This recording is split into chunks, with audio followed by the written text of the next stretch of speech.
ဒီနေ့မှာတော့ကျွန်တော်ကပြပြပေးချင်တဲ့အကြောင်းအရာကတော့ SZM 8021 2အကြောင်းဖြစ်ပါတယ်ကျွန်တော်တို့ရင်တော့သုံးခဲ့တဲ့ ရိုးရိုး8021နဲ့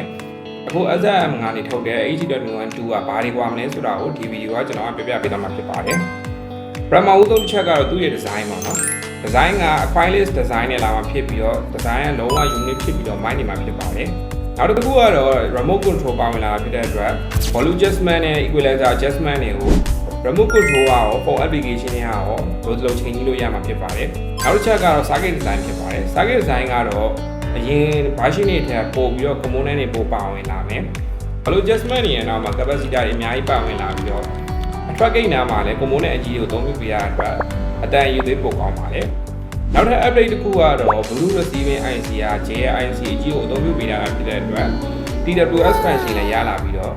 Bluetooth receiving codec တွေကလည်းပုံမကောင်းမွန်တဲ့ codec တွေနဲ့အသုံးပြုလို့ရမှာဖြစ်တဲ့အတွက်အတန်ရည်သွေးပိုကောင်းပါတယ်။ Okay ဒါဆိုရင်တော့ SZM 8021 2ကိုလိုချင်နေဆိုရင်တော့ကျွန်တော်တို့ရဲ့မြန်မာလက် Facebook page TikTok chat box Viber ကနေပြီးတော့လက်လီရောလက်ကာရောအဆင်ပြေအောင်ရောင်းချပေးနေပါတယ်။